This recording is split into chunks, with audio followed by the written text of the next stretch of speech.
maintenant à l'introduction de cette journée et laissez-moi du coup vous rappeler le programme. Alors, on va commencer par une table ronde, comme vient de le dire François, sur la chaîne de valeur de l'inclusion numérique. Je le laisserai présenter ses intervenants puisque c'est François qui va animer cette table ronde. Ensuite, vous assisterez à une première session de pitch inspirant que nous avons tournée. Donc, vous allez découvrir des projets pour appréhender différemment la ville et le numérique. Ensuite, on vous proposera 2 ateliers participatifs sur un autre outil. Donc, on basculera sur l'outil Zoom autour du thème « Faire réseau et s'engager collectivement en faveur de l'inclusion numérique ». Donc là, vous aurez la possibilité du coup de travailler en mode atelier participatif autour de ce sujet-là. Ensuite, on enchaînera avec une seconde table ronde en début d'après-midi sur le thème de la ville numérique. Quels enjeux pour notre société de demain ? Vous assisterez ensuite à une seconde session de pitch où là vous découvrirez 4 autres projets qui sont inspirants pour découvrir des initiatives locales. Nous vous proposerons ensuite un reportage à la découverte des 2 fabriques de territoire de Montpellier, à savoir le centre d'expérimentation et d'innovation sociale de Montpellier et l'Altropisme, le lieu depuis auquel nous tournons ce numérique en commun. Enfin, nous poursuivrons avec un atelier dédié aux tiers-lieux et aux fabriques de territoire. Et nous aurons la conclusion et l'analyse de cette journée par François Huguet, qui est juste à côté de moi, qui nous donnera en fait son analyse de la journée qui vient de se passer. Je laisse maintenant la parole à Caroline Corbal, chargée de mission pour l'ANCT. Bonjour à toutes et à tous, je suis Caroline Corbal, je travaille à l'Agence nationale de la cohésion des territoires, donc l'ANCT, et plus spécifiquement au sein du programme Société numérique. Donc concrètement, on met en œuvre depuis bientôt 3 ans la stratégie nationale pour un numérique inclusif. Donc la crise sanitaire a démontré à quel point le numérique est déterminant dans le quotidien des Français. L'accompagnement vers l'autonomie des citoyens en matière d'outils et d'usage numérique est vraiment donc une priorité. Il y a un premier enjeu qui est un enjeu d'urgence sociale. Il faut impérativement que les citoyens et les citoyennes aient accès à leurs droits.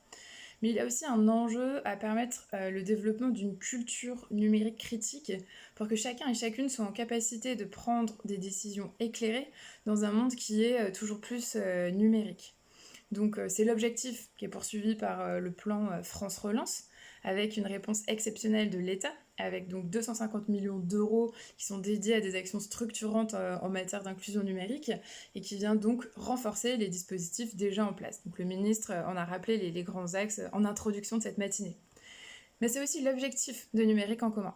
Numérique en commun, c'est avant tout une communauté ou des communautés d'acteurs qui s'engagent au quotidien pour l'inclusion numérique et pour un numérique d'intérêt général.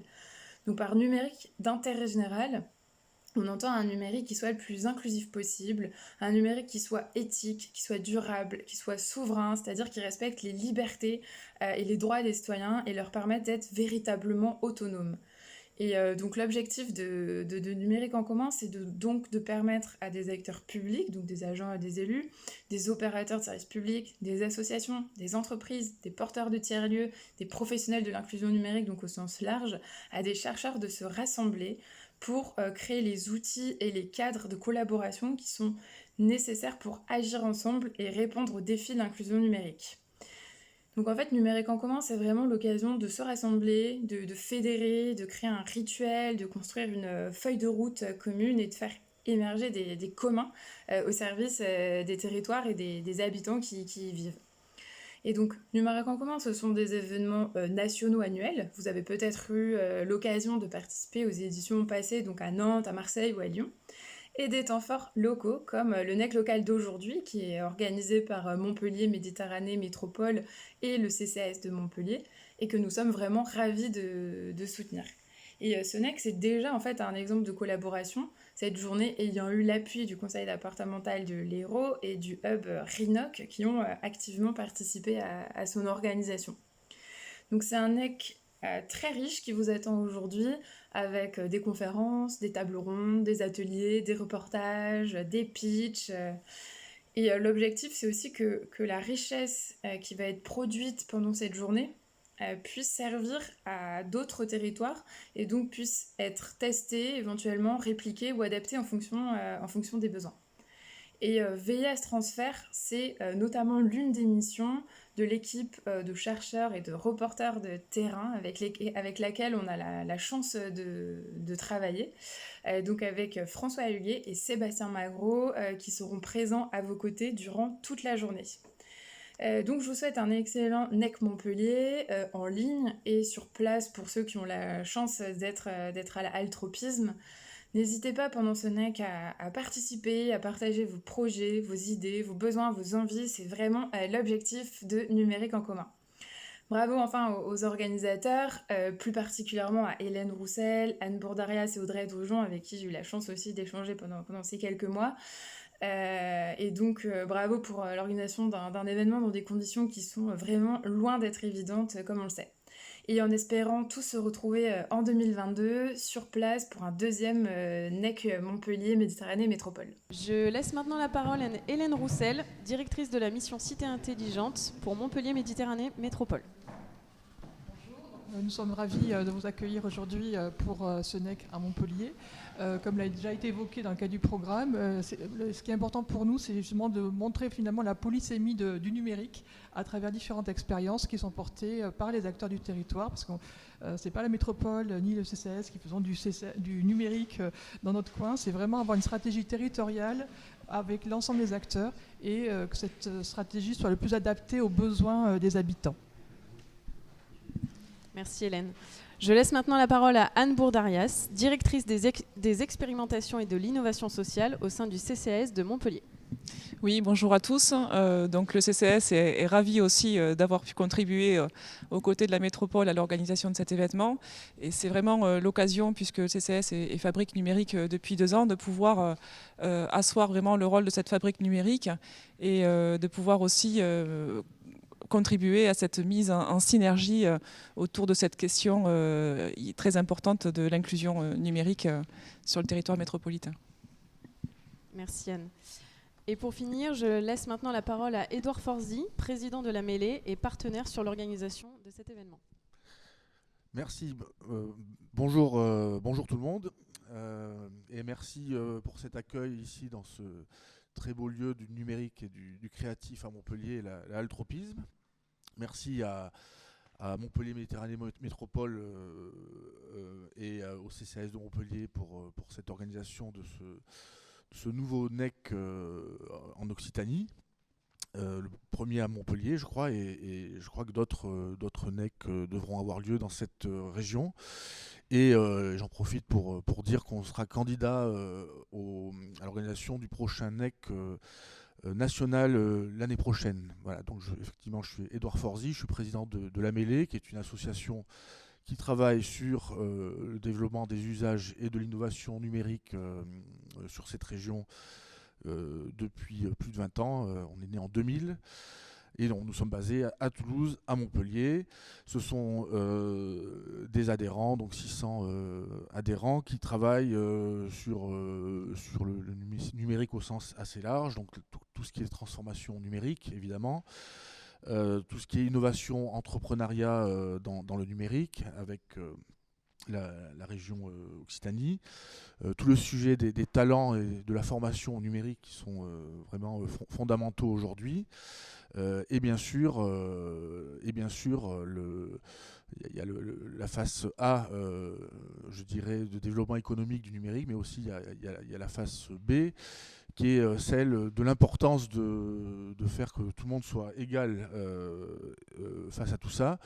Et aujourd'hui, c'est fondamental, surtout en ces périodes de crise, et donc l'inclusion numérique est un sujet très important, puisqu'on le disait, 20 millions de Français, 20% des Français, 13 millions, ont un accès, sont fracturés du numérique, on va dire. Voilà.